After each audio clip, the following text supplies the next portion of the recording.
Fuiste víctima otra vez, Alejandro. Ok. Comenzó el recording. Entonces, te presento yo que me preparé incluso un texto. Muchas gracias. Bueno, buenas tardes, bienvenidos. Gracias a los que se conectaron.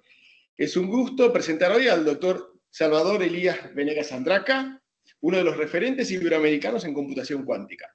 Salvador es doctor en física de la Universidad de Oxford y ha sido investigador visitante en Harvard, donde hizo su postdoc. ¿Cierto, no? Actualmente es profesor en el TEC de Monterrey, en la UNAM, el Instituto Politécnico Nacional, y dirige el grupo de investigación de Unconventional Computing Lab, un grupo de investigación en tecnologías cuánticas. En su trayectoria encontramos docencia, consultoría, divulgación, infinidad de artículos, libros, en particular sobre caminatas cuánticas y procesamiento cuántico de imágenes y temas de seguridad. Es editor asociado de la revista Quantum Information Processing y miembro de la Academia Mexicana de Ciencias y del Foro Económico Mundial, donde asesora en temas de computación cuántica. Esta charla de hoy se enmarca en actividades de la Red Iberoamericana para el Avance de la Ingeniería de Software Cuántico, RIPAIS, a quienes agradecemos por hacer posible que Salvador nos visite esta semana, y también tiene que ver con las actividades del grupo de trabajo sobre computación cuántica del CLE. Estas organizaciones impulsan espacios de encuentro, formación, colaboración entre quienes trabajan en tecnologías cuánticas, ingeniería de software en Iberoamérica. Bueno, without further ado, Salvador, te dejo la palabra. Muchísimas gracias. Bueno, pues gracias a todas y a todos por estar aquí, a los que están presencialmente, a los que están en línea. Y bueno, pues el título de esta plática es Tecnología cuántica del laboratorio del mercado. Voy a tocar diversos temas que tienen que ver con fundamentos de la tecnología cuántica, de la computación cuántica, de la introducción, perdón, de estas ideas al mercado de tecnología avanzada. Mi nombre completo pues es Salvador Elías Venegas Andraca, trabajo para el Tecnológico de Monterrey y aquí está mi cuenta de correo por si desean contactar. Esta presentación, como varios de los papers que voy a mencionar, la pueden bajar de este TinyURL, bien del QR, que es el mismo, Alejandro, que me preguntabas, ¿sigue preguntando otra vez hace rato? Sí, yo puedo. Bueno, si no pueden, por alguna razón, copiarla ahorita, etcétera, va a estar al final de la presentación el mismo slide, ¿no? Para que puedan bajar, para que puedan acceder al folder de Dropbox y bajar los artículos que están ahí. Bueno, pues gracias a Alejandro, a José García, quienes han hecho posible esta visita. También muchísimas gracias a Luis Mariano por todo el trabajo pues, de organización, de presentación, ¿verdad? Y por estar paseando por media Argentina, muy agradecido. A la Red Iberoamericana para el Avance de la Ingeniería de Software Cuántico y pues a todas las personas que están involucradas en la realización de este tipo de eventos. Desde quien limpia los baños hasta quien dirige una universidad, cada uno de nosotros hacemos una labor que es igual de importante y mi sincero agradecimiento para todos y todos. Bien. Y también, pues, gracias al TEC, que por alguna razón me han soportado durante casi 20 años. No, de verdad, le agradezco de todo corazón al TEC, porque fue gracias al tecnológico que encontré un espacio en donde pude fundar el cómputo cuántico en México. Así es que, pues, muy agradecido. Y les voy a hablar rapidísimo de qué es el TEC. Yo creo que varios de ustedes escuchaban la plática anterior, en la plática de Buenos Aires, pero quienes no, pues les hablo rápidamente del TEC para que pues tengan un poco de la dimensión del instituto, de qué hace y por qué dio lugar a que el cómputo cuántico en México naciera aquí. El TEC es una institución que nació originalmente, acaba de cumplir 80 años, nació originalmente en la ciudad de Monterrey, que es de la parte norte de la República Mexicana, ya más o menos cerca de la frontera con Estados Unidos. Y a partir de ese entonces, ¿no? El 43 fue cuando se fundó, cuando apareció en el diario oficial de la Federación el nacimiento del TEC. Pues a partir de ese entonces ha habido una expansión gigantesca del instituto. Originalmente, el fundador del TEC estudió en el MIT y deseaba fundar un MIT, bueno, un MIT mexicano, por esa manera. Nos salió y no nos salió. Sí nos salió en el sentido de la orientación científico-tecnológica, la vinculación con la industria, que como ustedes seguramente saben, es parte de la estructura fundamental del MIT, también no es del TEC. Pero lo que no nos salió fue que el MIT es un solo campus, y nosotros tenemos 28 campi en toda la República.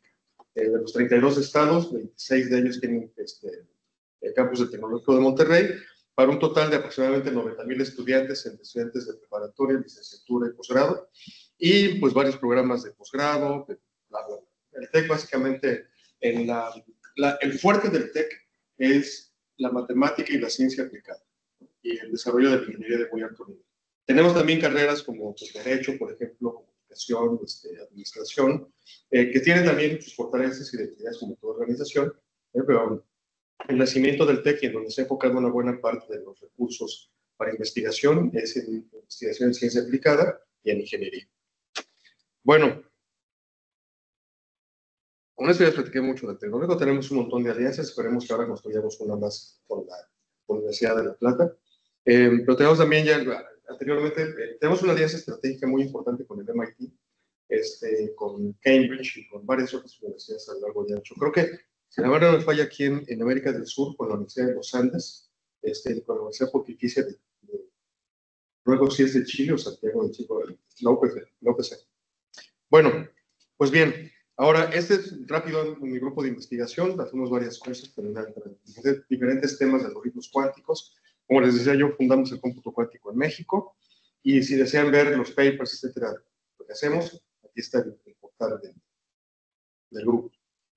Bueno, ahora miren, vamos a entrar ya en materia. Vamos a hablar, cuando hablo de la razón por la que esta plática se titula tecnología cuántica, es porque, en mi opinión, es muy importante darnos cuenta de que el cómputo cuántico, que si bien es la parte más lustrosa, ¿no?, de todo este rendimiento de la cuántica en el mundo de los computólogos y otras áreas afines, es muy importante señalar el hecho de que la tecnología cuántica abarca más campos que eso. La tecnología cuántica, en esencia, tiene tres pilares: computación cuántica, comunicaciones cuánticas y sensores cuánticos. Y transversal se encuentra en el área de criptografía, tanto en parte de la relación que hay entre la tecnología cuántica y la posibilidad, bueno, y los vínculos con la tecnología de criptografía digital, como las contribuciones que tiene la parte cuántica al desarrollo de nuevos protocolos.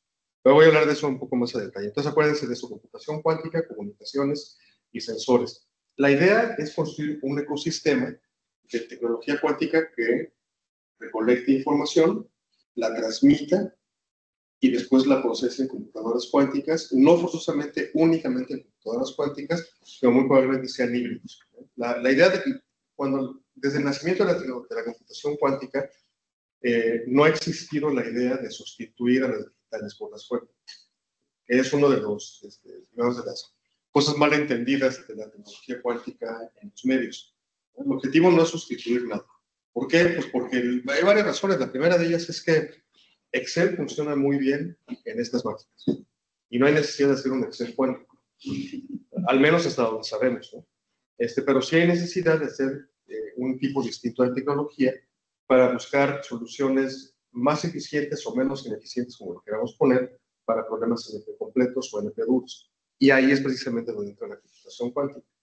Seguramente encontraremos otras aplicaciones al paso del tiempo. Por ejemplo, una de las ideas que me gustan mucho de lo último que se habla de computación cuántica es la reducción de la cantidad de energía que empleamos para cálculos intensivos, ¿no?, para cálculos de alto nivel. Otra más es utilizar las computadoras cuánticas como un generador de insumos para la creación de modelos más precisos de objetos biológicos, por ejemplo, como las proteínas u otros sistemas. El nacimiento de la computación cuántica, esencialmente las discusiones llevadas a cabo en los 70s y a principios de los 80s respecto de la posibilidad de simular sistemas cuánticos empleando otros sistemas cuánticos. Simular interacciones de fotones, por ejemplo, con electrones. ¿Cuál es la razón de esto? Richard Feynman, entre otros investigadores de la época, sobre todo Feynman, se dieron cuenta de que la simulación de sistemas cuánticos en computadoras convencionales típicamente se traducía en problemas NP. Entonces, el problema era que los problemas NP, como sabemos, no forzosamente los NP son NP completos, ¿no?, pero los problemas NP típicamente consumen mucho tiempo para los algoritmos que conocemos para resolver esos problemas. Entonces, la pregunta que formuló Feynman, que la pueden encontrar en los papers originales, ¿no?, Quantum Mechanical Computers y otros más, la pregunta que plantea Feynman es: ¿cuál es la razón por la que simular sistemas cuánticos en sistemas, ni siquiera utilizaba la palabra digital, sino en máquinas equivalentes a la máquina universal de Turing, ¿por qué toma mucho tiempo? Y esa es una pregunta que a la fecha sigue abierta, pero no sabemos la respuesta. Porque puede ser que para problemas NP completos, como el case que hablábamos en la mañana, para otros, no tengamos algoritmos eficientes porque A, somos los humanos muy malos para hacer algoritmos. Puede ser. B, porque los sistemas que empleamos para hacer computadoras son muy primitivos, para hacer cálculos, ¿no? Por ejemplo, los humanos, y no nada más los humanos, pero en particular los humanos, a lo largo de todo el periodo que hemos estado en la Tierra, hemos desarrollado capacidades de cálculo que están vinculadas con la correlación. Si yo veo un par de ojos, espero ver una nariz. ¿Estamos de acuerdo? Y eso es una correlación, porque no forzosamente hay una nariz vinculada a dos ojos, ¿no? Pero si veo eso y estoy pensando en el rostro de un humano, hay una correlación que hemos aprendido a utilizar al paso del tiempo. Los sistemas de cómputo que están construidos sobre la base de las máquinas de Turing no tienen correlaciones nativas. Ese concepto no existe en máquinas de Turing. Lo construimos a partir del software. Entonces, una pregunta es si una máquina capaz de simular eficientemente sistemas cuánticos, si debería de tener nativamente el concepto de correlación en el hardware. No sabemos, ¿no? De esas preguntas emana entonces el planteamiento de Feynman, que es una cosa que podremos intentar es utilizar un sistema más rico matemáticamente, que es un sistema cuántico, para simular otro de una complejidad matemática similar, que es otro sistema cuántico, ¿no? Bueno, entonces, ahora, la tecnología cuántica, otra cosa importante que hay que decir es que solita no está. Forma parte de otros conjuntos, de otras tecnologías emergentes como inteligencia artificial y biología sintética, sobre informática. Eso es bien importante porque, bueno, a últimas fechas, como que ha brincado el tema de la vinculación entre inteligencia artificial y cómputo cuántico, ¿no?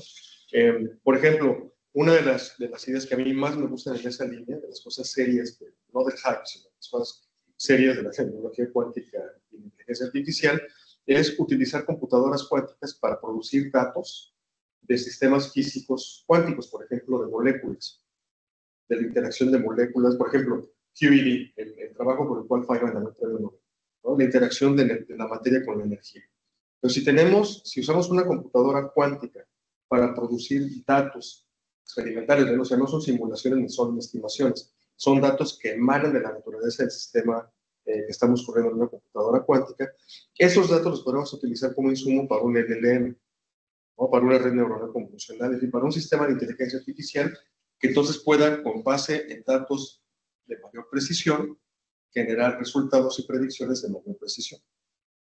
Y vayan ustedes a saber, a lo mejor logramos hasta hacer predicciones de sistemas que hoy no existen.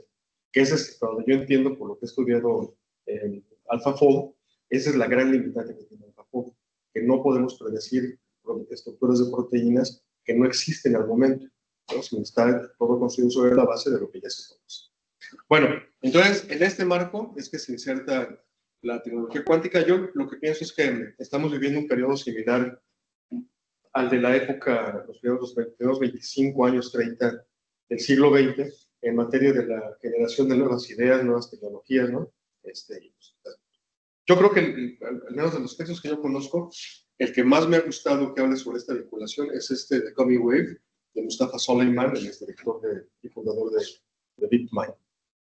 Bueno, ahora, otro punto importante de la tecnología cuántica. Cuando hablamos de este tipo de este conjunto de tecnologías, no estamos hablando de niveles, de los mismos niveles de madurez tecnológica. ¿Por qué hay que decir esto? Porque desde que yo comencé a trabajar cuando comencé a trabajar en el área de computación cuántica, que fue allá en el 2002, antes de que nacieran todos ustedes, todos son muy jóvenes, la pregunta de cuándo iba a haber una computadora cuántica, no importaba la respuesta. Podía ser la respuesta mañana, en 5 años, en 10, en un siglo, en un tiempo imaginario, que es un tema que gustan mucho a los físicos imaginarios. Daba exactamente lo mismo, ¿eh? ¿Por qué? Porque en ese entonces solamente había algunos prototipos que además intuíamos que no eran escalables, como los prototipos de computadoras cuánticas de tecnología NMR. Al paso del tiempo, en el 2008, fue de 2007, 2008, fue que salieron las primeras computadoras cuánticas de una empresa que se llama D-Wave, y de ahí en adelante.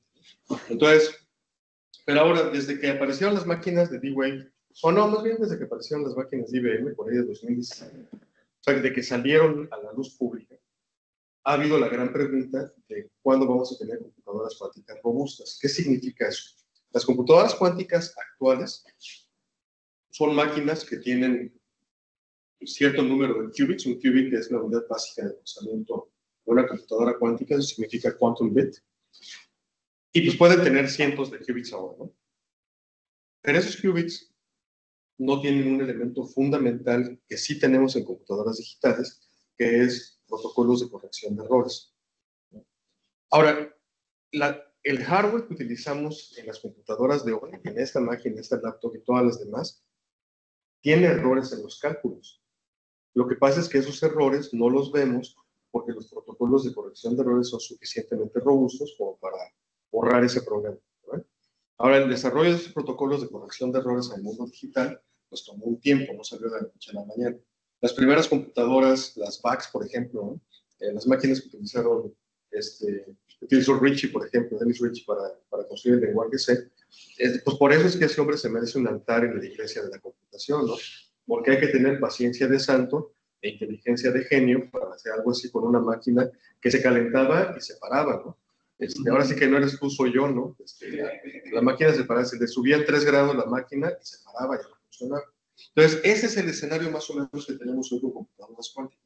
Son máquinas que son equivalentes, grosso modo, a los mainframes de principios de los 70, máquinas muy grandotas, que todavía no tienen corrección de errores, la temperatura les afecta.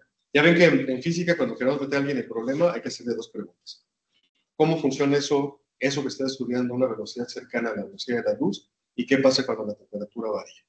Y las máquinas cuánticas que usamos para computación, la segunda es uno de sus talones de Aquiles. ¿Okay?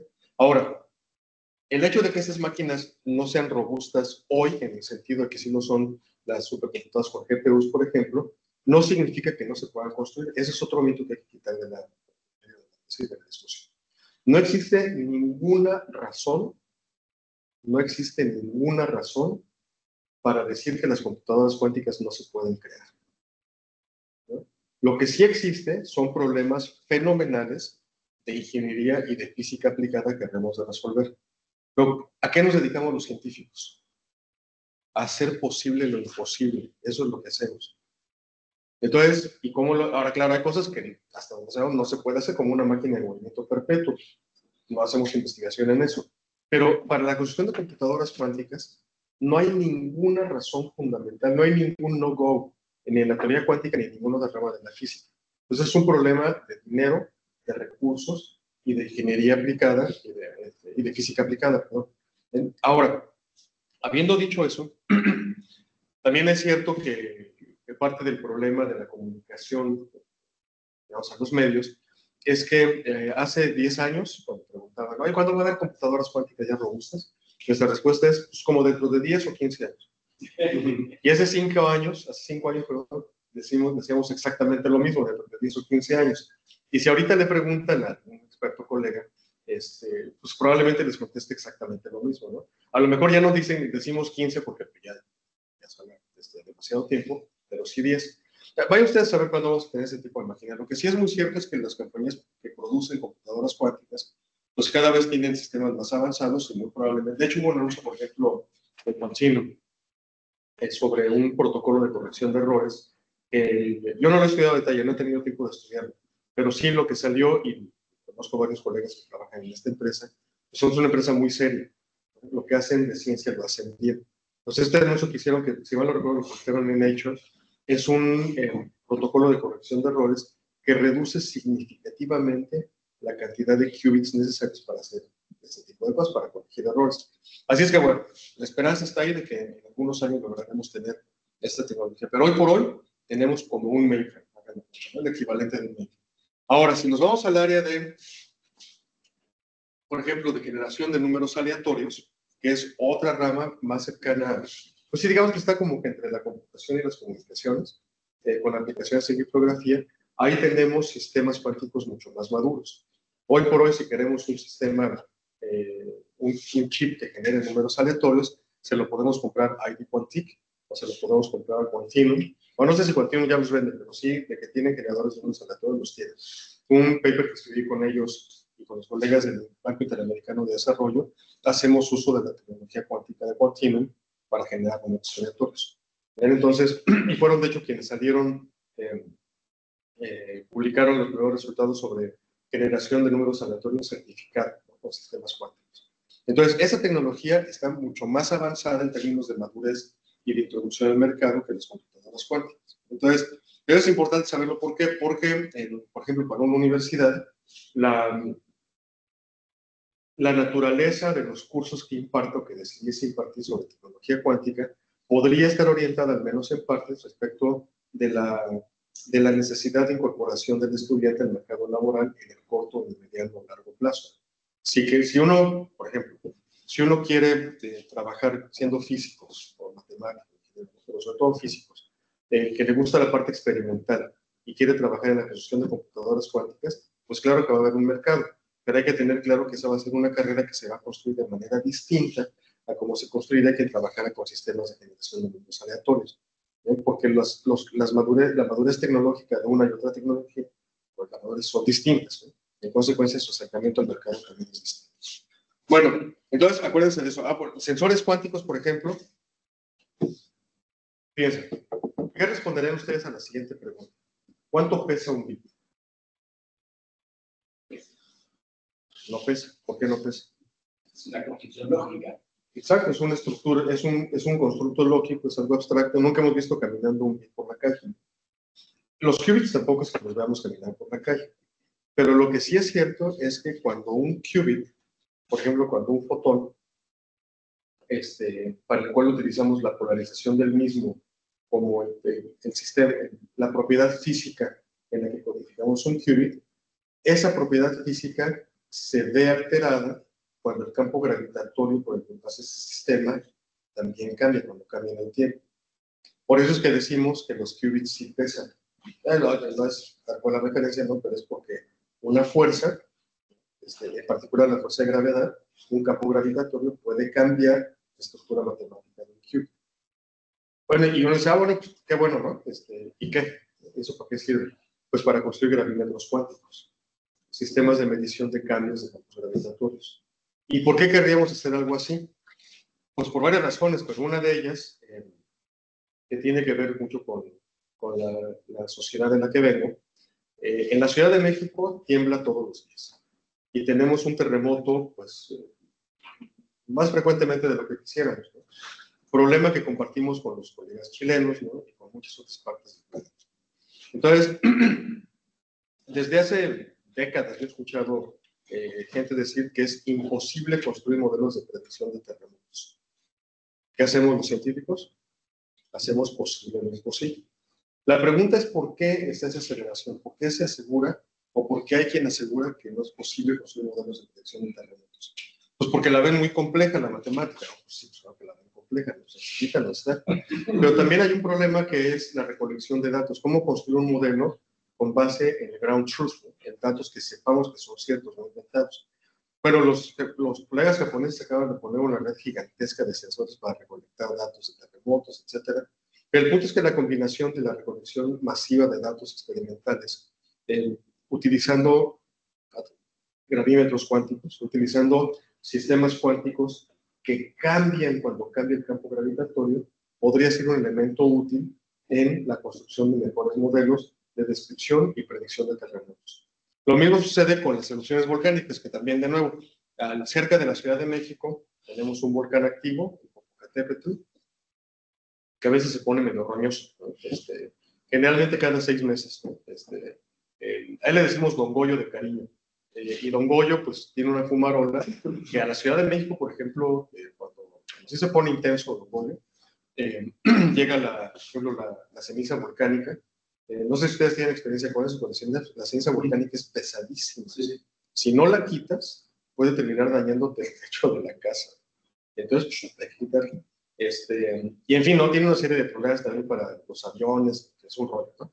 Entonces, ahora sucede que cuando va a haber una erupción también hay campos gravitatorios cerca del lugar donde está el volcán. O sea, podemos utilizar la variación del campo gravitatorio como una señal o como un elemento de análisis y posiblemente de predicción de erupciones. Entonces, por eso, digamos, es un ejemplo que me gusta utilizar para decir por qué querríamos movimientos cuánticos. Bien, entonces tenemos todo un ecosistema en construcción que puede dar lugar, ya hablando en general, puede dar pie a la construcción de tecnología que nos permite resolver algunos de los problemas pues, más graves que enfrenta la humanidad, como estos, ¿no? Y muchos otros, ¿no? Como diseño de nuevas moléculas para fármacos, etc.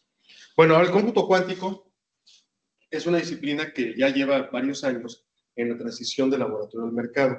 De hecho, una cosa que hay que decir que es dolorosa, pero que es cierto, es que la vanguardia en investigación en computación cuántica no le pertenece exclusivamente ni mayoritariamente a las universidades desde hace mucho tiempo. Las empresas están jugando un papel importantísimo.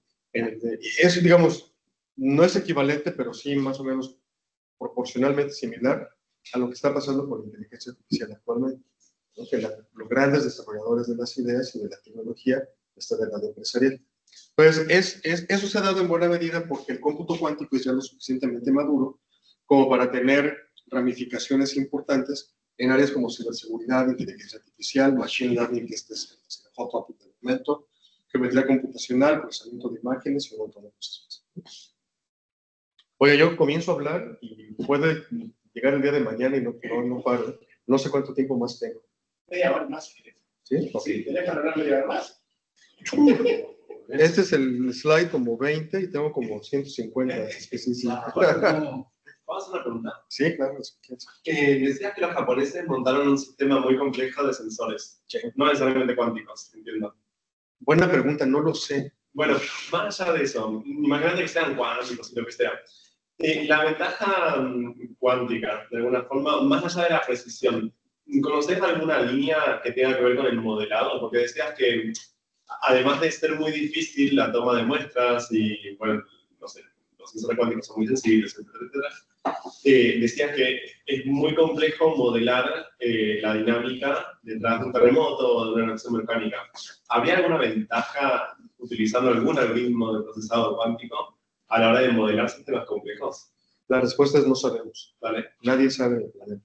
Es tema de investigación. Esperaríamos que sí. Ahora, pues, ¿de dónde viene esa esperanza? La esperanza en computadoras de todas cuánticas viene del hecho de que los sistemas cuánticos nativamente tienen una propiedad que también existe en la física clásica, pero es totalmente distinta, que es la propiedad de la superposición. Los sistemas cuánticos se pueden comportar como partículas o como ondas. Cuando se comportan como ondas o cuando las escribimos como ondas, estas tienen interferencia, igual que las ondas, por ejemplo, del mar, ¿no? De las olas. Pero a diferencia de las olas del mar, en las que las amplitudes están dadas por números reales, en el caso de los sistemas cuánticos, las amplitudes de esas ondas son números complejos. Entonces tenemos más parámetros matemáticos para almacenar información, para procesar. Y también hay otros dos fenómenos puramente cuánticos, eso sí, o hasta donde seamos puramente cuánticos, que deberíamos utilizar, pero todavía no lo hacemos en su máximo potencial, en algoritmos que son el fenómeno del entrelazamiento cuántico, quantum entanglement, en inglés, y el tunelamiento, que es básicamente la propiedad que tienen los sistemas cuánticos de poder no brincar, sino atravesar potenciales eléctricos.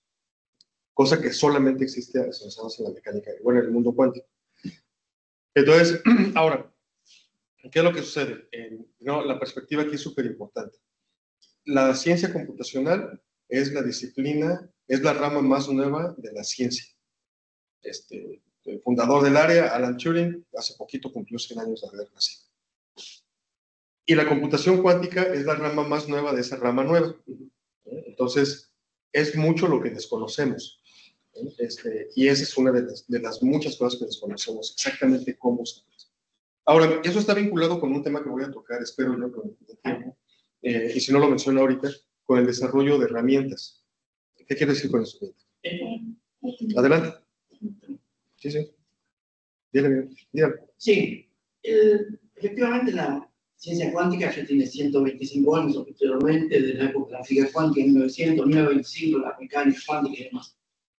Obviamente la computación es de las más nuevas, pero cuando hablamos de sensores, no estamos haciendo una injusticia en cuanto a que ya existían sensores que utilizan efectos cuánticos. Sí. Y voy a dar un ejemplo, el efecto Hall. Yo en el 1982, en el curso especial de física de la UBA para entrar al Balseiro, mi trabajo final fue el efecto Hall, que desarrollamos una placa con el efecto Hall y entiendo que se usa como sensor. Pero quiero decir, no estamos poniendo todo el peso en como que el tema cuántico es algo que salió ayer, cuando en realidad lo vemos con la inteligencia artificial, que tenemos cierta edad. Hace muchos años leímos libros de redes neuronales. Después vino un invierno y quedó. No estamos, a lo que estamos acá y somos gente de técnica, de ciencia. No estamos haciendo un poco de exageración y que como es algo totalmente nuevo y desmereciendo temas de cuántica que se hicieron años atrás, temas sensores, es el ejemplo. No computación, la computación lo veo más allá que el transistor, sin física cuántica, nadie lo entendió, no se hubiera podido desarrollar. Sí, yo estoy totalmente de acuerdo con lo que acaba de decir, profesor. Sí, a veces se malentiende esto, y qué bueno que da usted pie para que lo pueda aclarar.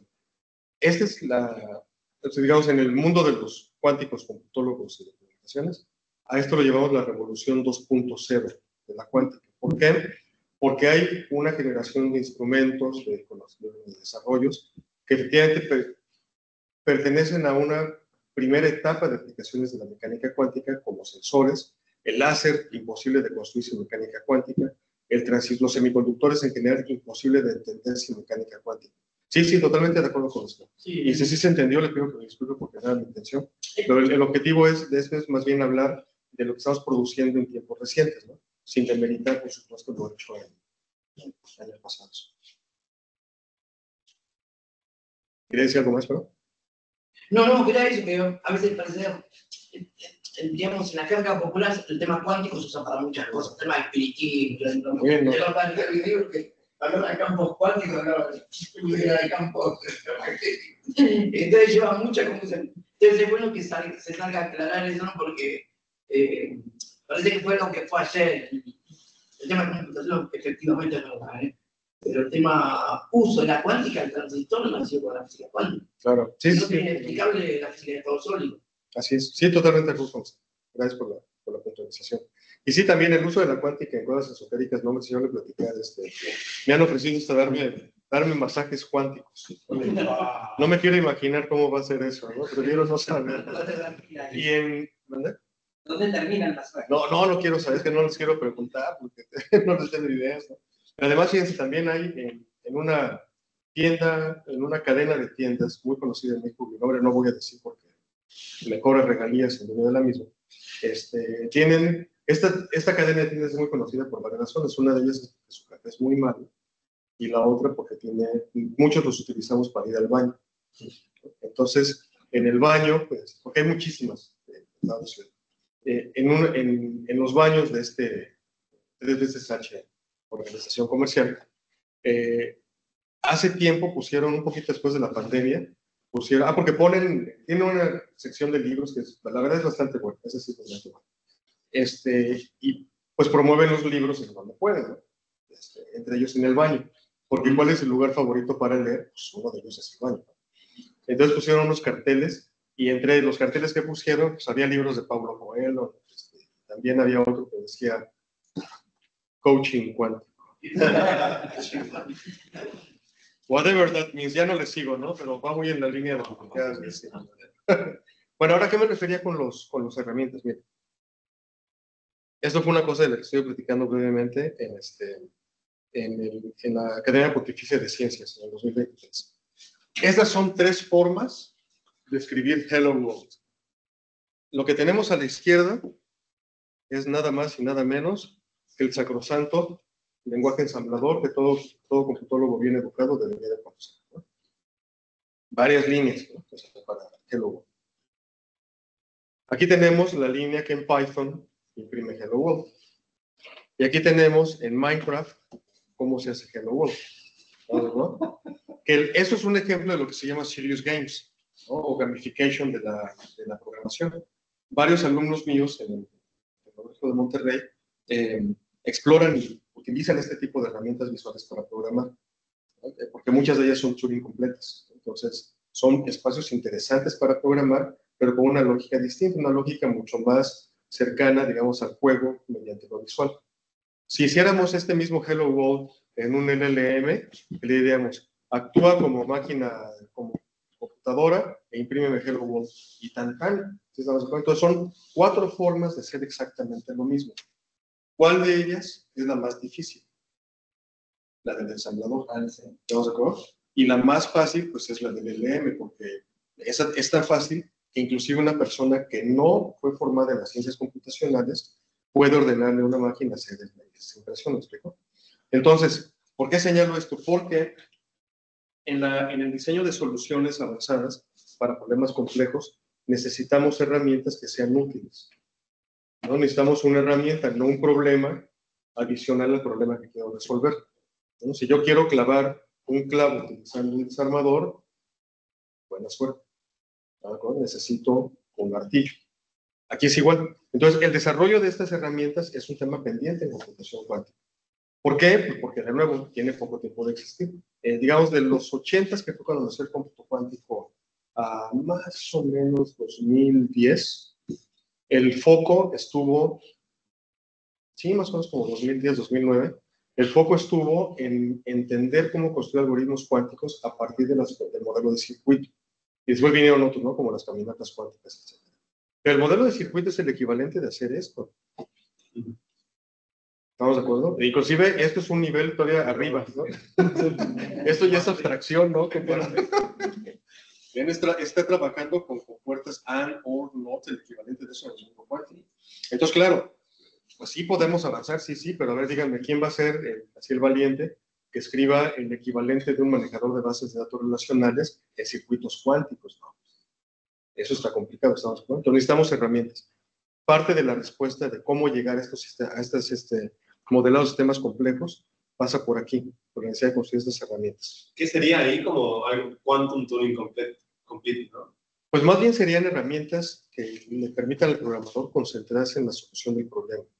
Es, por ejemplo, piensen en esto, no es exactamente la mejor manera de resolver el problema, pero piensen en esto. Si haces un sistema de machine learning, pues un camino es escríbete desde Scratch las funciones en Python. Otro es utilizar las librerías que ya existen de Python. Y si te quieres aventar un quick and dirty, perdón por los anglicismos, pero si te quieres aventar un quick and dirty, agarra las herramientas de Microsoft y haz un drag and drop. Y pruébalo. Ahora, no es mala idea hacer eso, ¿no? Porque, por ejemplo, con MATLAB hacemos lo mismo. Con MATLAB puedes escribir el código o agarrar los toolboxes, ¿no? Agarrar Simulink y jalas, haces drag and drop y resuelves rápidamente un prototipo que te permite evaluar si la idea es buena o no.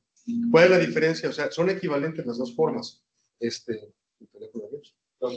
Son equivalentes las dos formas. Puedo escribir el código de MATLAB o puedo utilizar Simulink. Pero ¿cuál de las dos formas es más rápido? La segunda, definitivamente, estamos de acuerdo. Inclusive para un programador experto.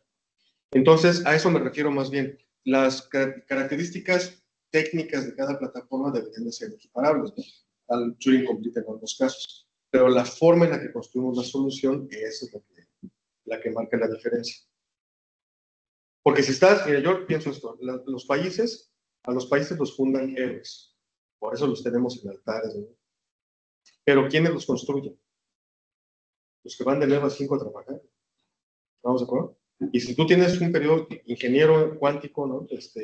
No forzosamente estudiaste un doctorado, estudias licenciatura, maestría, y tienes que hacer tus sistemas cuánticos para resolver problemas de finanzas, por ejemplo. Ya deja tú de investigación científica, problemas de optimización de portafolios. Pues time is money, ¿no? Entonces tienes que ponerte a trabajar, y si tienes que hacer todo desde los circuitos, pues no vas a acabar nunca. Pues requieres herramientas. El punto que quiero señalar es que esas herramientas en el mundo cuántico todavía no existen. Entonces son temas de investigación, y ahí es precisamente donde entra, o uno de los puntos donde entra, pero como cuchillo de mantequilla, la ingeniería del software cuántico. Ahí precisamente. Bueno, en otros temas también, pero para poner ahí. Consulta. Adelante, ¿no? Vos dijiste que las herramientas no existen. Así es. ¿No existen cero o existe alguna proto herramienta? Aquí está la respuesta. Fíjense, estos son dos ejemplos de circuitos. Circuito cuántico y circuito digital. Funcionan bajo la misma lógica en términos del tiempo y del flujo de información, izquierda a derecha. La diferencia fundamental entre estos dos es la matemática que los describe. Tablas de verdad versus operadores lineales. Bueno, ahora, esa es una forma de hacer algoritmos cuánticos, muy popular, pero rudimentaria. Otra más está peor de rudimentaria, ¿no? Que es la ecuación de Schrödinger. El diseño de Hamiltonianos. Tú eres físico, ¿no? No, ingeniero. Pero es que vi que sentías cuando estaba hablando de física. Bueno, ¿por qué preguntaba esto? Porque los físicos saben bien que el diseño de Hamiltoniano... Ah, pues usted es físico, ¿no? Ingeniero. Pero mucha formación de física. Los físicos que tienen formación en física saben bien que el diseño de Hamiltonianos es una pesadilla. Es endiabladamente complicado hacer Hamiltonianos de sistemas complejos. Es equivalente eso a lo que voy a decir. En la ecuación de Schrödinger, en el modelo, por ejemplo, adiabático de computación cuántica, diseñar un programa es equivalente a diseñar un Hamiltoniano. Y hacer algoritmos complejos es difícil. ¿Vamos a ver? Esa es otra forma. Una tercera forma son los algoritmos variacionales, lo que hablamos hace rato, que es básicamente un sistema de control. En este modelo tengo un sistema cuántico que le doy unos datos, me genera resultados, los meto en un sistema de machine learning u otras cosas, si quiero un hámster aquí, pero con un PID, pero algo tengo aquí que modifica ligeramente la salida y la tomo como entrada de nuevo. Y así le voy dando iteraciones, ¿no? En espera, en la esperanza de que vaya a converger la solución. Ahora, todo esto es básicamente hardware, ¿estamos de acuerdo? Si quiero abstraer, hay algunas propuestas. La que yo encuentro, digamos, una que ha tenido mucho éxito en la comunidad, a efecto de abstraer, de representar visualmente procesos cuánticos, está contenida en este libro, Picturing Quantum Processes. El primer autor, Bob, tuve el gusto de conocerlo en Oxford, cuando estaba haciendo el doctorado, él llegó a ser profesor, y ahora, igual ya desde hace algunos años, es el CTO de Quantinum, de la compañía a la que se estaba haciendo referencia. Así es que, y este es un libro muy bueno. También, ahora, es un libro muy bueno que tiene su versión libre. Entonces, si quieren la versión gratis, versión libre, creo que lo publicó, si la memoria no falla, lo publicó Oxford University Press o Cambridge University Press. Es un libro precioso, pero es caro. Si quieren la versión libre, no existe, pero lo que sí existe son los papers de los que se basaron en ese libro. Y eso los van a encontrar en el archive, bajo el nombre del mismo autor, Bob Cork. Ahora, ¿qué es lo que hace Bob? El nombre que le pone a su trabajo, a la rama que se llama Quantum Pictorialism, que es básicamente representar pictográficamente procesos cuánticos. Y ha sido pues, bastante bien aceptado el trabajo por la comunidad. Entonces, este es un primer paso hacia esa abstracción, ¿no? Pero ahora, herramientas en el sentido típico de las tecnologías de la información, esto es... bajo una máquina virtual de un website y la configuro, ¿verdad? Eso no existe. Eso hay que construir. Lo cual es una excelente noticia. Eso significa estudiantes de doctorado, trabajo, poner el pan sobre la mesa, no solamente de nuestras mesas, sino de muchas generaciones. Porque es un trabajo que todavía no se ha hecho. Adelante, profesor. Y yo tengo una duda, no sé quién tiene la respuesta. No sé, creo que lo dije el martes también en la reunión que nos dice José. ¿No le estamos dando a la computación cuántica querer hacerla parecer a la computación clásica? Hasta yo tengo mi percepción que el nombre quantum computer no está mal, que es la palabra computer. ¿No abre una puerta a una rama totalmente nueva? Y de esta forma la estamos encasillando en orientar la computación, buscándole, como haciendo aumentar un cuadrado en un rectángulo en un círculo y hacer fuerza para que lo que utilizamos para la física, para la computación clásica, meterlo en la computación, porque decir, bueno, vamos a un compilador, un lenguaje de alto nivel, que se use, no digo que no, pero no estamos agarrando el tema del lado equivocado. Entonces, una pregunta es... yo estoy de acuerdo, capaz, en el NICE, yo mencionaba al principio que hace falta gente que piense cuánticamente. A eso voy. Para... Vos le decís, haceme un algoritmo cuántico que solucione esto. Sí. Estás pegado en medio de la nada, porque Sí. Esa es precisamente la crítica, el comentario que también quería hacer en torno a lo que estás diciendo. Que detrás se esconde, entiendo yo, la hipótesis de que nuevas herramientas de programación van a destrabar nuevas aplicaciones de computación cuántica, ¿no? Y está un poco la esperanza de que un ordenador cuántico es un general purpose machine, pero actualmente simplemente tenemos aplicaciones muy orientadas en campos, lo que vos decías, en química cuántica, en algunos problemas de optimización y tal. Entonces, la pregunta abierta es ¿por qué un ingeniero en software desarrollando herramientas de programación cuántica nueva sería capaz de descubrir nuevas aplicaciones de alguna u otra forma, programando así como con pico y pala, lo que vos decías? Bueno, respondo a los tres planteamientos. El primero es, yo no sé si estamos queriendo meter un círculo en un cuadrado, pero lo que sí sé es que por alguna parte debemos de empezar. Porque en esta área, o sea, la transición de la computación cuántica de los laboratorios y centros de investigación a la aplicación, el puente es el mismo puente que decía Napoleón que se requería para ganar una guerra. Cuando le preguntó a Napoleón qué se requiere para ganar una guerra, dijo, eso es lo más sencillo de responder. Se requieren tres cosas. Dinero, dinero y más dinero. Este puente se llama dinero. Entonces, y ese dinero no es ni ciego ni es sin sesgo. El dinero que se mete en una industria tiene el objetivo de generar más dinero. Entonces, y eso está bien, pues, porque si nosotros fuéramos los dueños de la empresa, buscaríamos exactamente lo mismo. Es naturaleza humana. Ahora, el hecho de que haya una inversión sustancial, inclusive también para los gobiernos, por ejemplo, bueno, ahorita voy a mencionar esto de los National Initiatives, pero de paso les digo, hay un paper que quiero mencionar, que es un artículo del Foro Económico Mundial, del que yo soy coautor, que habla sobre las iniciativas nacionales en materia de tecnología cuántica. Y hay dos ejemplos muy buenos, bueno, hay varios ejemplos en ese paper, uno de ellos es el de la inversión gubernamental, cómo funciona el desarrollo de una industria cuántica con base primariamente en dinero público, y es el caso del Reino Unido. Pero el caso del Reino Unido, o sea, no es que el gobierno británico ponga el dinero en la idea romántica de ustedes hagan lo que quieran con el dinero y ya descubriremos nuevos caminos para viajar a Centauro. El objetivo es, aquí está el dinero para que construyan sistemas de comunicaciones cuánticas, que fue de hecho la primera inversión, con participación de British Telecom. ¿Sí? Y después vino otra inversión, que es la que acaban de liberar hace un año y medio, que tiene que ver con la construcción de computadoras cuánticas. Y antes de eso, una inversión en sensores, con objetivos bien específicos, ¿no? Entonces, todo dinero que se mete para pasar del laboratorio al mercado tiene sesgo en el sentido de que tiene una orientación y busca un profit.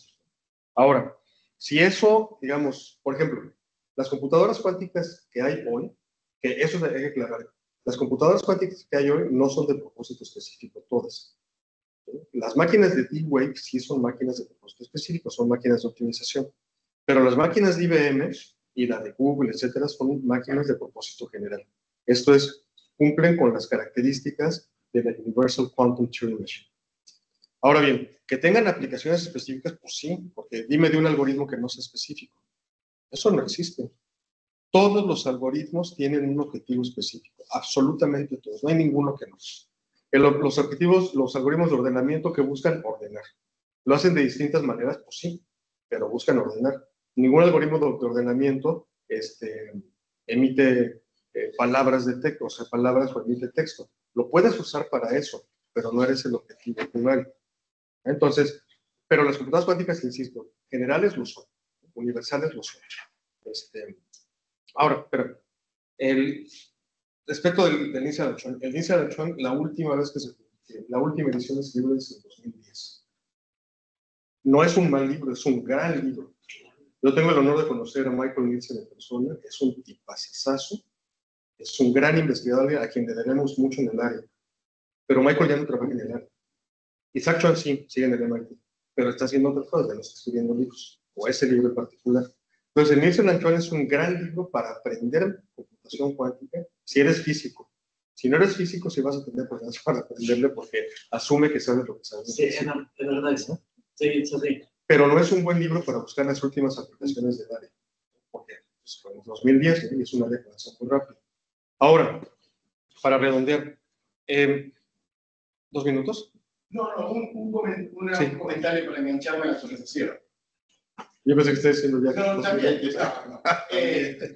Que sea de propósito general, y que sea realmente una arquitectura y que la podamos usar para programar cualquier cosa, no quiere decir que lo vamos a hacer. Claro. O sea, porque hay cosas que las programamos en un servidor, en un teléfono celular, en un reloj, en un sensor. Eso por un lado. Entonces, que va a tener usos específicos en problemas en los que lo que puede computar lo computa mejor que las otras computadoras que tenemos. En cuanto a inspirarse en la informática clásica para darle forma a cómo va a evolucionar esto, por un lado tiene que ver con lo que dice Salvador, por algún lado hay que arrancar. Normalmente uno arranca por lo que sabe que funcionó en algo que es parecido. Pero independientemente de cuán parecido sea o no, el construir cosas tiene que ver con definir claramente qué es lo que hay que hacer, tiene que ver con diseñarlo, con construirlo, con probarlo, con testearlo. Todo eso de forma sistemática, todo eso de forma repetible, cuantificable. Eso es ingeniería. Eso. Entonces, ¿qué implica definir claramente qué es un algoritmo cuántico o lo que tiene que hacer? Bueno, eso es una pregunta abierta. ¿En qué nivel hay que describirlo? ¿Con qué lenguaje? ¿Con qué estructura? Pero sabemos que ahí hay un espacio para evolucionar. Lo mismo con cómo lo construyo. Con Python, con los circuitos, dibujando. Bueno, ahí hay un espacio de evolución. Entonces la inspiración, claro, ¿cómo pruebo? La inspiración de tomar la clásica para darle estructura a la informática cuántica no tiene que ver con decir que va a ser parecida porque vamos a hacer los mismos programas y hacer el sitio web, sino es parecida por la estructura que tiene construir cosas digitales en este caso. Sí, claro. Ese me parece. Claro, además, a mí, yo diría hay 2 cosas más. La primera de ellas es, ¿cuál es el origen filosófico de la forma más popular de programación de computadoras, que es el método procedural? ¿Quién lo escribió por primera vez? El método procedural. ¿Quién fue el filósofo que dio lugar a la creación del método procedural? No fue ni Jastre, fue Descartes, fue René Descartes, en el discurso del método. ¿Por qué señalo esto? Porque la idea de yo tengo un problemota que divide en problemitas, resuelvo los problemitas y punto las solucioncitas para tener una solución sota, la plantea Descartes en el capítulo 3, si la memoria no me falla, del discurso del método. Eso es la gran contribución del discurso del método. Ahora, ¿por qué fue tan exitoso el trabajo de Descartes y sus múltiples consecuencias? Porque es la forma en la que los humanos resolvemos problemas. Para un humano, no sé para ustedes, pero para mí, sinceramente, que no me escuchen mis alumnos, para mí pensar recursivamente es muy complicado. A mí no me gusta la recursión. Lo digo así abiertamente. A mí no me gusta la recursión. Le enseño porque me obligan. No, no es cierto. No, es cierto. No, le enseño porque es parte del temario y sé hacer recursión. Pero así que digas, hoy me levanté con unas ganas de recursión, nunca me ha pasado nada. ¿Por qué? Porque mi cerebro no funciona así. A lo mejor el de alguien más sí, pero el mío no. Entonces, pensar cuánticamente, lo que yo pienso es buena suerte. A ver cuándo. Por eso es que es tan importante el desarrollo de herramientas, porque no es cierto que un ingeniero en computación, que un programador, tenga que entender cómo funciona la física de semiconductores para poder programar. Pero la razón por la que no tiene que entender la física de una máquina es porque hay herramientas que le permiten abstraer. Aquí igualito, pienso yo. No necesitamos aprender mecánica cuántica, ahorita sí. En 20 años, ojalá no. Pero sí, eso va a pasar en la medida en la que tengamos herramientas y de ver, esta función me calcula el entanglement entre 2 sistemas. Oye, ¿qué es el entanglement? Es una correlación. ¿Y cómo funciona físicamente? Hay quien sabe. Pero sí puedo ver los efectos en los cálculos de los algoritmos correspondientes. A eso apunto con esas herramientas. Ok. Bueno, pues creo que ya, ¿no? ¿Eso acabó el tiempo? Sí. Okay. Bueno, pues rapidísimo. Reflexiones sobre Esto es interesante. Reflexiones sobre el desarrollo de mercados cuánticos. Anda. aquí es donde entra el coaching cuántico. No se vayan a enojar los que me están viendo si creen en el coaching cuántico, es ser un poquito irreverente. Y una fuerza de trabajo para el mundo de la industria cuántica. Bueno, pues miren, hay varias cosas que hay que tomar en cuenta, que tienen que ver esto ya mucho con la transición a la ingeniería, con todos esos temas que Fuchi, ¿no? ¿Saben? Aquí usan la palabra Fuchi también, ¿no? Sí, pero guácala, qué rico, ¿no? Porque es donde está el dinero y donde estamos todos. Entonces, ¿cómo construir una fuerza laboral? Pues miren, aquí este es un conjunto de reflexiones que de hecho están todas contenidas en este paper que escribí para la Academia Pontificia de Ciencias, que lo van a encontrar en el repositorio que hice referencia al inicio y ahorita al final. Pero las reflexiones que están aquí combinadas con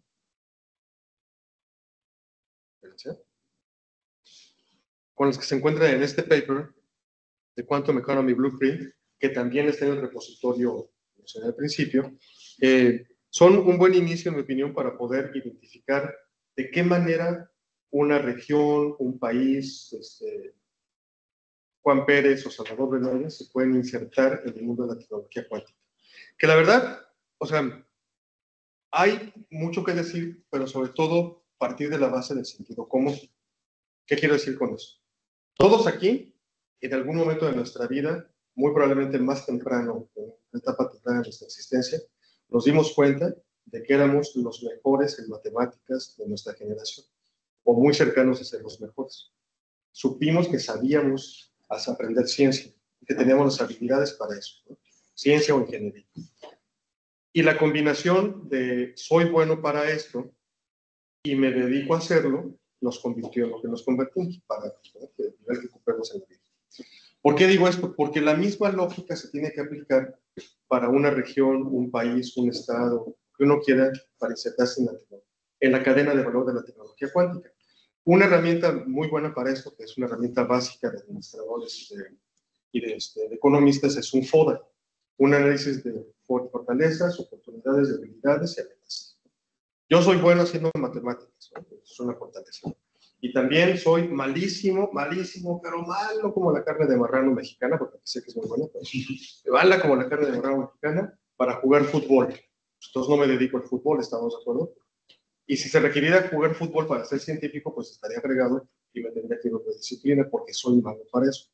Entonces esa evaluación, el FODA, aplicado al tema de tecnología cuántica para un país, nos permite identificar, por ejemplo, yo hice eso para México en el 2000, ya no me acuerdo, creo que fue el 2022, 2023. O sea, por ejemplo, en México, ¿qué tenemos de fortalezas? Fortalezas que la masa crítica que tenemos de científicos, de físicos, matemáticos, ingenieros, es bastante grande. México es un país productor neto de ingenieros de muy alto nivel.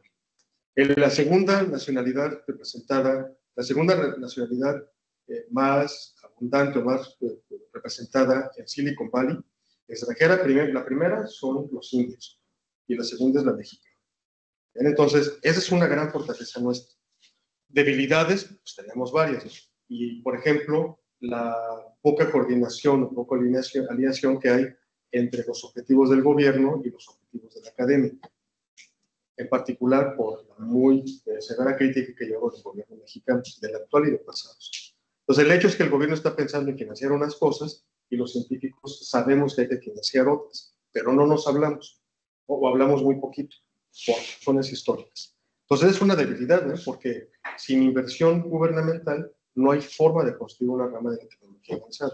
No existe ningún país, ninguno, en la historia de la humanidad, no ha habido un solo país que sin inversión de dinero público haya logrado construir tecnología avanzada. Inclusive estudios, por ejemplo, como el Observatorio de Cambridge o el Observatorio del Imperial College, nacieron por necesidades muy rudimentarias de comercio, de cómo orientarse. Entonces, bueno, esa es una debilidad que tenemos en México y así fue construido el FODA, construyendo el FODA, ¿no? Ese FODA nos va a permitir hacer varias cosas. Una de ellas es identificar en toda esta estructura de la cadena de valor en dónde me puedo meter y qué debo de hacer para ello. Por ejemplo, de nuevo con el caso mexicano, ¿tenemos buenos científicos? Sí. ¿Tenemos buenos ingenieros? También. ¿Suficientes? Hoy sí. Dentro de 5 años no, o no forzosamente.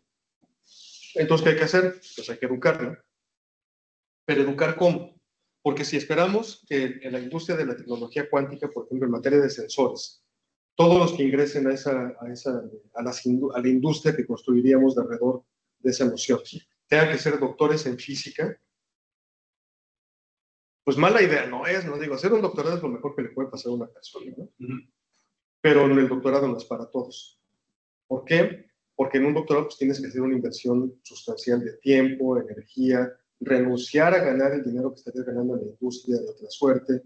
Es un compromiso que es muy padre de tomar, igual que los hijos, ¿no? Cuando quieres tener hijos. Pero si no quieres tener hijos, pues no es una buena idea. Pues aquí es igual, ¿no?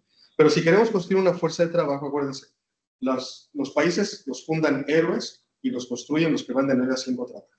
Entonces, si queremos gente que se ponga a trabajar, necesitamos allanar el camino. Necesitamos pavimentarlo. ¿Cómo? Con programas de estudio pertinentes, con entrenamiento de educación continua y con herramientas. Y sobre eso, bueno, y otro elemento importantísimo son estándares industriales. Igual que en antaño, ¿no? O sea, yo me acuerdo cuando comencé a trabajar cuando estaba yo terminando la carrera, el grado, trabajé para una compañía, que era una compañía de tiendas de autoservicio. Bueno, no autoservicio, es una cadena de supermercados, la Comercial Mexicana.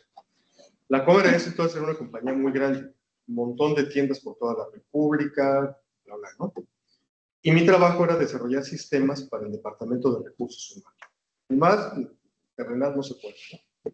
Iba yo mucho a tienda a ver los procesos de la gente de Recursos Humanos. Un problema que teníamos en ese entonces eran las conexiones de redes de computadoras, porque no había estándares. O sea, sí había algunos estándares, los de la IEEE. Oye, si mi red no funciona como la IEEE, pues entonces no funciona. O funciona solamente aislada, ¿no? Que es como hacer trabajo en equipo de una sola persona. Es así.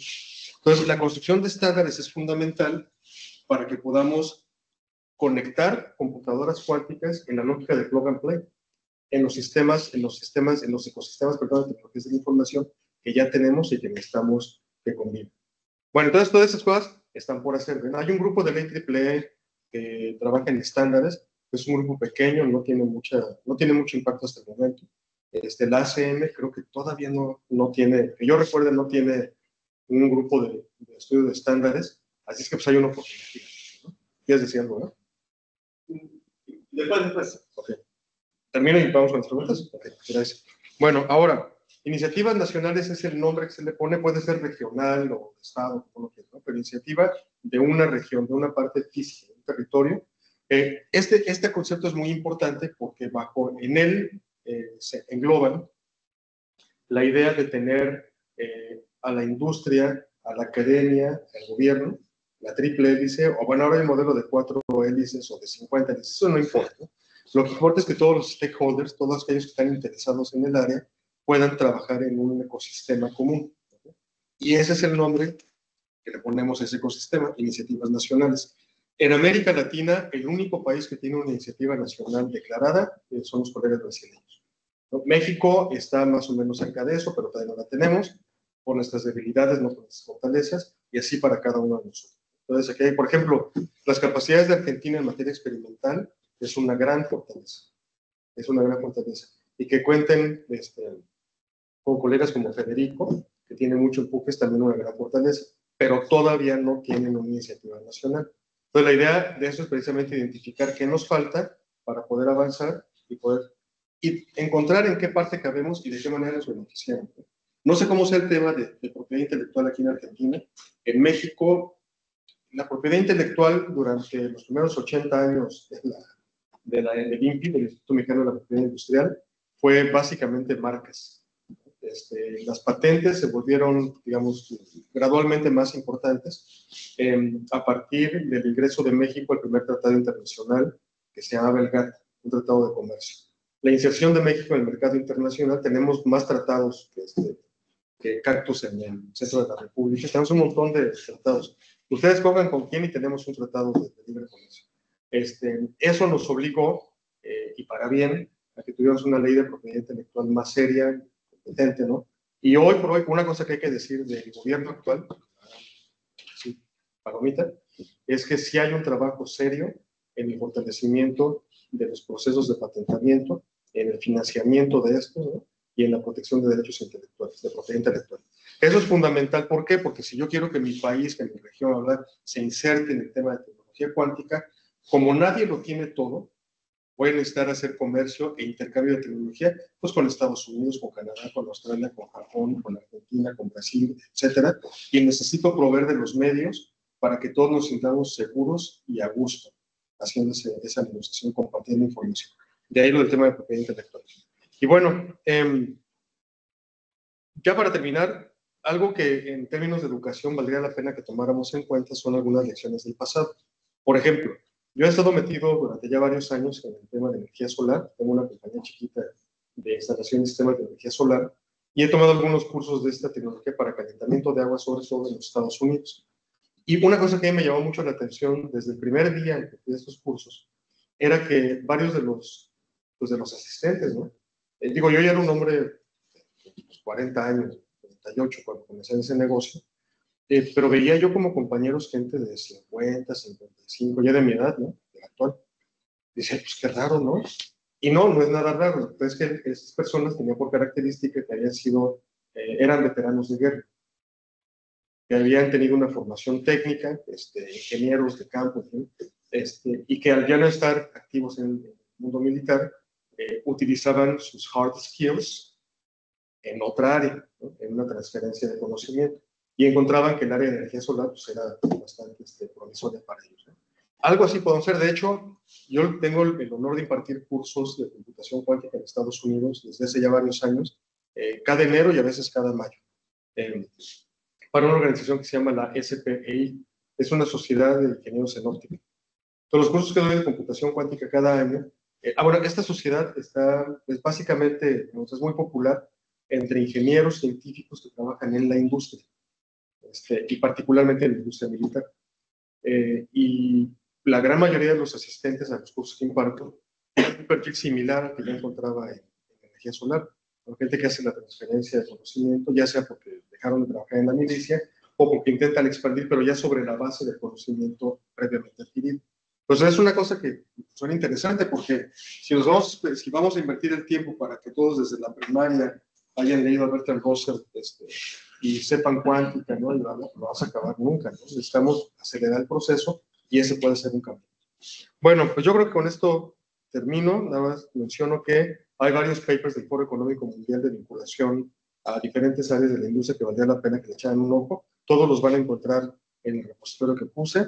Y pues es un poco de lo que hacemos en México en materia de tecnologías cuánticas. Posiblemente la joya de la corona sea este proyecto Gravímetros Cuánticos, que lidera un colega de la Universidad Autónoma de San Luis Potosí, con otros colegas de varias universidades, centros de investigación. También tenemos trabajo en tomografía basada en óptica cuántica, en criptografía cuántica. Este es un laboratorio precioso que tiene el CIMVESTAB, el CIMVESTAB es un centro de investigación que hace con dinero público. Y la directora del laboratorio es Karina Jiménez, un trabajo fantástico, es espectacular el que han hecho en ese lugar, muy cerca de la Ciudad de México. Toda esta información la pueden encontrar de este y otros proyectos, incluido uno que dirijo yo, en este documento, la Iniciativa Mexicana de Tecnologías Cuánticas. Y pues este es mi laboratorio, hacemos un montón de cosas, publicamos, vendemos chicles, papas y refrescos. Aquí hay varias publicaciones de lo que hemos hecho. Si les gusta usar Facebook, esa es cosa ahora de viejitos, es como si les gusta Facebook, ahí hay un muro en el que pueden con todo gusto participar. Había un repositorio de... Este es un curso que grabé de computación cuántica en español. Lo grabé ya hace algunos años, en 2017. Ahora en septiembre vamos a abrir un nuevo curso de computación cuántica en línea. Los detalles, perdóname. ¿Qué poco tiene? ¿Qué audiencia? Computólogos. Sí, sí, sí. Sí, eso lo van a encontrar. La liga para inscribirse está, bueno, no está aquí, no la ven aquí, pero sí está en la página de mi grupo. ¿Okay? Ahorita les pongo la liga. La revista de la que tengo el honor de ser editor asociado, nuestro Topical Collection de Quantum Software Engineering. Envíen papers, por favor, está padrísimo el lugar, los vamos a evaluar inmisericordiamente, como debe ser la ciencia, ¿no?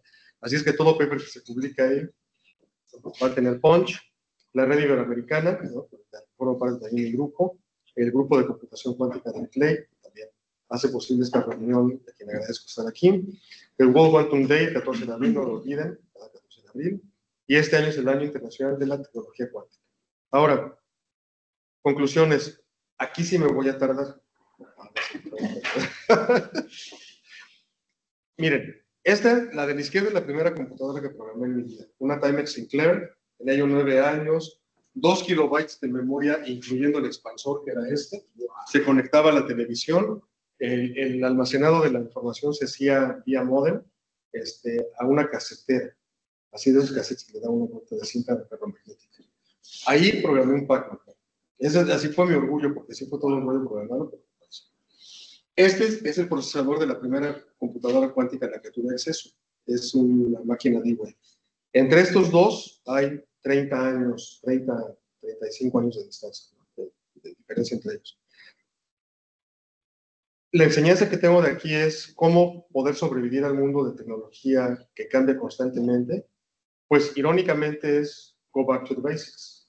Matemáticas, física y ciencia computacional, pero me lo hace llorar a uno de la alegría al ver tantas ecuaciones y demostraciones, ¿no? El corazón de todo eso es la demostración matemática. Estudiante que no se forme en esas cosas tendrá algún beneficio tangencial posiblemente. Quien quiera aprovechar de lleno toda esta tecnología y crecer en ella, tiene que formarse como Dios manda. Pero es un tema interesante, ¿no? Porque a veces está la duda en la academia de qué hacer ante tanta información, concentrarte. Igual que ahí, yo no soy muy fan del fútbol, pero me ha tocado escuchar algunas entrevistas de, ¿cómo se llama? Ronaldo, ¿no? El jugador actual es altísimo, ¿no? Sí se llama así, ¿verdad?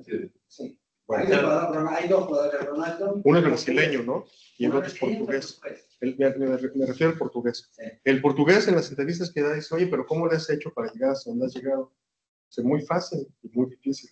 Disciplina. Disciplina. Así es que para los estudiantes que me estén escuchando, disciplina.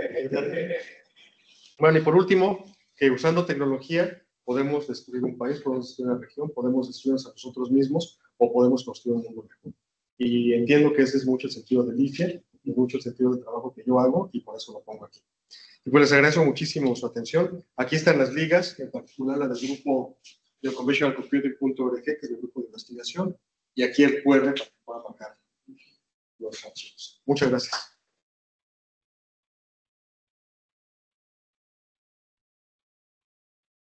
Tengo dos preguntas. Sí.